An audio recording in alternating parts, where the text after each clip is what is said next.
2021. The real wedding. It was 3 weeks later. Now the actual wedding was today. Firstly, I knew I needed a dress, and I saved it for the last minute. Maybe if prep, you're thinking it was white and puffly. Well, no. Artemis made some nymphs and minor goddesses make it for me. It was leather and black and winded around me tightly, except it was adorned with like 600 sliver stars and crescent moons. Some were silver, but some were red. Also, it had a cut in the side that went all the way up to my waist. Ugh. And also black fishnets, but very thin ones, where you could see they were fishnets if you looked close. Note, I know some flamers got mad because they said I described my cloths too much, but this was my first wedding. So back off and cut me some excuse. I had a veil that was 13 feet long, made all from that meshly lace stuff. And what do I need to tell you? It was black. Going to a funeral. To stick it to my head, I had a tiara, but not a princess kind. Ew. It had a skull into center of the forehead. Get it? A center like Creon. 'Cause he was invited to the marrying. And it was all pale silver. Also, it had spikes that gleamed flickly. Also, I had some pale foundation. Maroon lipstick on the bottom lip. 'Cause what? You think I only like black and red? And black on... Maroon is kind of red. And black on top. Black coal all around my eyes to make them look bigger. And some eyelashes extensions. Also a earring. Like a silver crescent in one ear and a white tiger in t'other ear. And just 'cause you think I was too girly about cloths, I was wearing combat boots. Except with stiletto heels. So not boots. No. Lastly, I put a spell on my crescent tattoo on my forehead. I could do this now 'cause Hecate, and so it glittered darkly.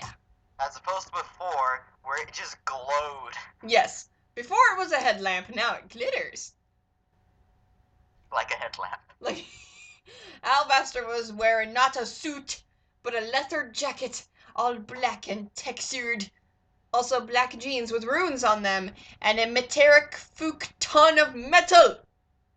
Also, he was wearing a godly crown made from antlers, like a stag, 'cause they were Artemis' fab animal. His arms were bare. Rawr! And showed many magical tats. He was so hot.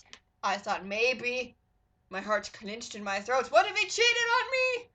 But no, our love was too strong for this kind of pettiness. It would pull us through and show us to light. The marrying would happen in the Temple of Hera, 'cause sadly, she is the god of weddings and stuff, even though Zeus cheats on her like every day. Anyways, on that note, we took out the statue of Hera and did spells to make everything look like it was a night with many stars.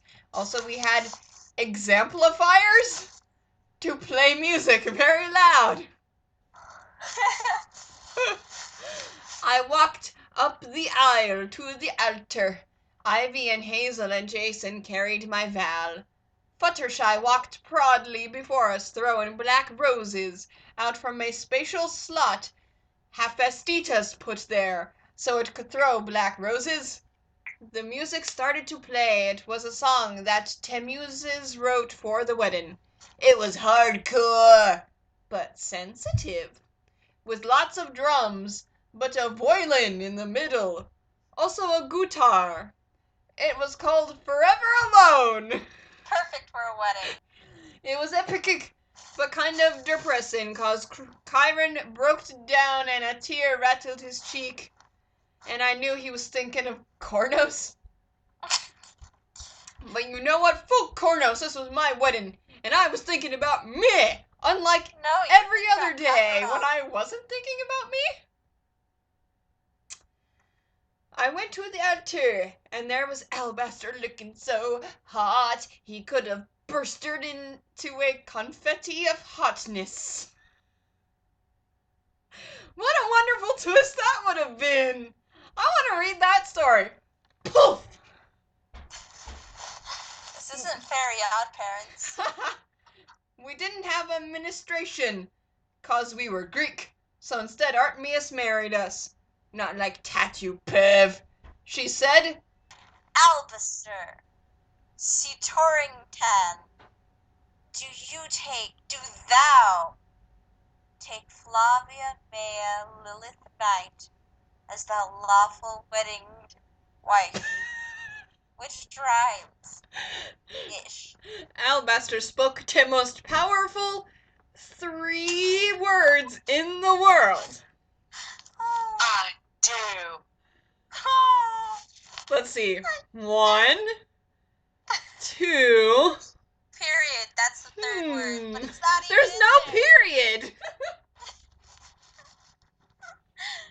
Flavia, Maya, Lilith Knight, does thou take Albaster Torrington as thou lawful wedding husband? Said Artemis. I do, I said, and my heart did a poirot? It was... I think it's pirouette, but that's just stupid. That's what I was thinking. It was like now nothing would be the same ever. Well, I hope not. I hope you don't mosh around like you do now. All right. Then, no, they'll mosh around as a married couple. Yes. Then thou may recite thou vows. She said, "What if you wrote vows that's so hot?" I gasped. Alabaster lifted his finger and wrote glowing green runes in the air in front of us. It was a poem, and it was like this. Flavia, thou art a one in my heart. Thou is dark and mistress, but also kind in thou heart. When to moon rise darkly over the Roman camp, thou face on my heart will ever be stamped. I don't know how I deserve a goddess like thou. After my life's of sadness there is happiness now. Thou saved me from life's shadows, 'cause thou art the one. Flavia, Maya, Lilith, Night, by the gods thou was spun one. Now forever will be gods and goddesses above. All the world will glow from our love. The end. That's actually better than most of the story. Sure. Oh, don't worry, the author's note makes it better. Oh my fucking Zeus! I screamed. It was the most meaningful thing any person had done to me ever. I had no words, so I couldn't speak. Instead, I kissed Alabaster right there, and it was the sexiest kiss. We were surrounded by tendrils of love. Do I have to? And yet, I don't have vows to give him. I'm I oblivious. pronounce thou ... God and goddess correctly. Yelled Artemis instantly. We began to glow darkly. Power coursed through our veins, and I knew this was what it was like to be truly a god.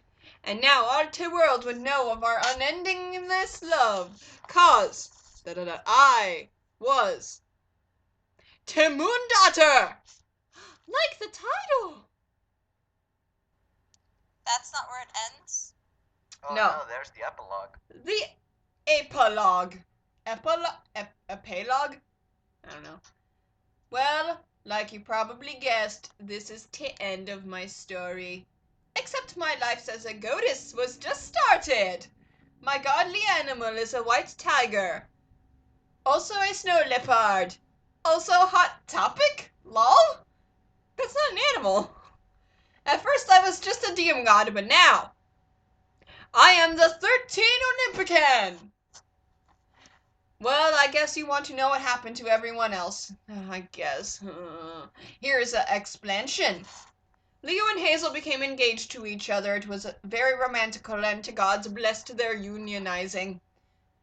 Percy hooked up with Ivy. She stopped being a hunteress. It wasn't her style, she decided right before she said the vows. What? On their wedding day, she changed her mind. Alright. Jason found the actress who played Fluttershy, and guess what? She was a DM god from Demeter, and they dated each other. Percy's mom got help, and now she's totally normal with Poseidon.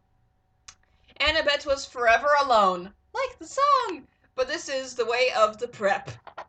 After like 10 years, she married a rich muggle. What? For his money, but she didn't love him and he cheated on her like every day. Meh. Frank got made second in commander to the Roman camp. He ruled with the wiseness of the samurai. Alabaster married me. Duh, didn't you even read the last chapter? And he was a god too. We ruled longly until the stars ran to form the sky. And so it was. Author That's the best notes! part of the story. To the flavors! I don't even read reviews, but couldn't stop me. I followed my heart to the end of chapter 71. Also the epilogue. Remember Artemius Wise advised. Behind every great person, there are some haters. This is truly a correct knowledge. Thanks to my many fans, you're all epic and awesome and you rock. I can't promise anything yet, but let's just say, keep looking out for Moondaughter 2-1! Exactly. She ended the story with a mistake.